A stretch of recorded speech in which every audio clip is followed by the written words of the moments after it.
दोस्तों आज बात करेंगे गेहूं की फसल के बारे में। दोस्तों जब हमारी गेहूं की फसल में बालियाँ निकलनी होती है तो उस अवस्था पे कुछ देखा जाता है कि उसमें जो बालियाँ निकलती है तो उस समय हमारी गेहूं की जो पत्तियां होती है वह हल्की पीली सी पड़ने लगती है।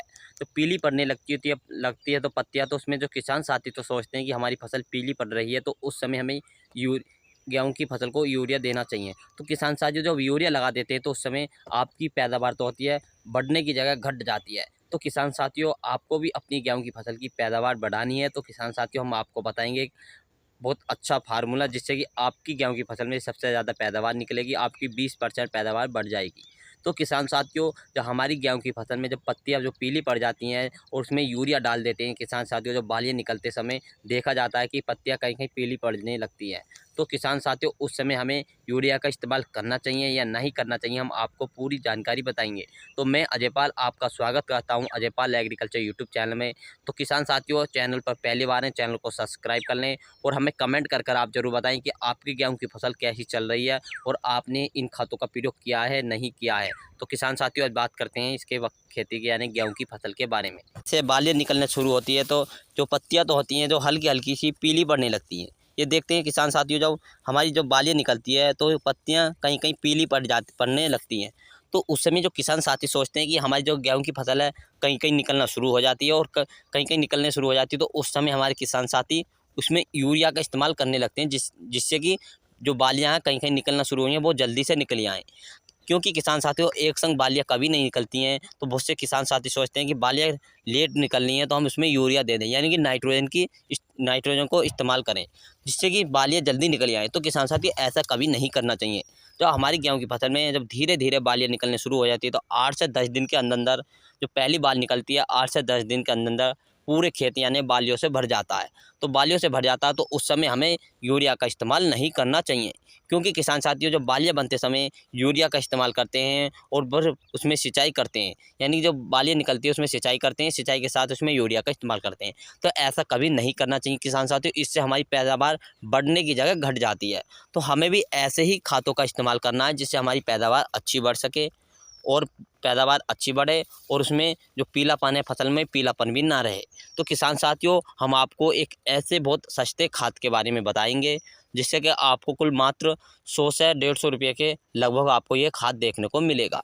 तो बालियाँ निकल चुकी हैं या पूरा खेत बालियों से भर चुका है, आप देख सकते हैं ये खेत पूरा बालियों से भर चुका है और बालियाँ कहीं कहीं उसमें निकल रही है। तो उस समय हमें जो बालियाँ निकल ली है या निकल चुकी है या पूरा खेत बालियों से निकल आया है, तो उस समय हमें जो एक खाद का प्रयोग करना है सिर्फ किसान साथियों यूरिया नहीं, आपको सिर्फ NPK 05234 का इस्तेमाल करना है। NPK 05234 का ही इस्तेमाल करना है, यूरिया का इस्तेमाल कतई नहीं करना है। जिससे किसान साथियों जो हमने पहले खाद लगाए, पहली नाइट्रोजन लगाई, तो उस समय हमारे गेहूं की फसल को नाइट्रोजन की पूर्ति हो चुकी थी। तो इस समय हमें फास्फोरस और पोटाश की मात्रा को सही रखते हुए जिससे कि पौधों का दाने का भराव अच्छा बन सके, दाने बालियाँ अच्छी लंबी निकले, तो इस समय फास्फोरस और पोटाश की मात्रा को ध्यान में रखना चाहिए जिससे कि हमारा NPK 5234 से पूरी हो जाती है, जिसमें NPK 05234 में 0% नाइट्रोजन, 52% फास्फोरस और 34% पोटाश पाई जाती है, जिससे कि पोटाश को दाने का भराव अच्छा रहता है और फास्फोरस से बालियाँ लंबी बन जाती है। तो इस समय हमें इन चीज़ों का इस्तेमाल करना चाहिए जिससे कि बालियाँ बहुत अच्छी निकलेगी और खेतों में जब बालियाँ निकल चुकी है यानी पूरा खेत भर जाएगा बालियों से और उसमें आपको काफ़ी अच्छा देखने को मिलेगा। तो किसान साथियों इस समय हमें जब बालियाँ निकल चुकी है तो हमें NPK 05234 का इस्तेमाल करना है और इसी के साथ आपको ऐड तो करना है बोरोन। बोरोन से काफ़ी फ़ायदे देखने को मिलेंगे, बालियाँ जो फल फूल होते हैं वो टूटते नहीं हैं, यानी कि किसान साथ जो पकने की फसल आती है तो उस समय कुछ बालियाँ नीचे गिर जाती हैं टूट के, हैं से यानी कि इस किनार पर से यहाँ से टूटने लगती हैं। तो उस समय जब बालियाँ पक जाएगी तो उस समय आपकी जो गेहूँ की बालियाँ होगी टूटेगी नहीं, एकदम टूटेगी नहीं, जिस टूटेगी नहीं तो वो बाल वेस्ट नहीं जाएगी, जिससे कि हमारी पैदावार और अच्छी बन जाएगी। तो इस समय हमें NPK 05234 का इस्तेमाल करना है, इसमें ऐड करना है बोरोन और बोरोन को हम दोनों को अच्छी तरह से स्प्रे करना है। स्प्रे हमें ध्यान रहे स्प्रे शाम के समय करना है और शाम के समय करते हुए विशेष ध्यान रहे खेत में अच्छी तरह से नमी बनी होनी चाहिए। खेत में नमी अच्छी रहेगी तो बहुत अच्छा बेहतरीन रहेगा। यदि नमी नहीं है तो पहले आप इसमें सिंचाई कर लीजिए, सिंचाई करने के बाद उसमें जब NPK 05234 का स्प्रे करें। तो मात्रा की बात करते हैं तो इसमें NPK 05234 की जो मात्रा लेनी, जो मात्रा करनी है आपको 1 किलो 500 ग्राम मात्रा लेनी है किसान साथियों। 1 किलो 500 ग्राम NPK 05234 की मात्रा लेनी है। इसी में ऐड करना है बोरोन। बोरोन को किसान साथियों आप ले सकते हैं 100 ग्राम प्रति एकड़ के हिसाब से इन्हें हमें स्प्रे करना है।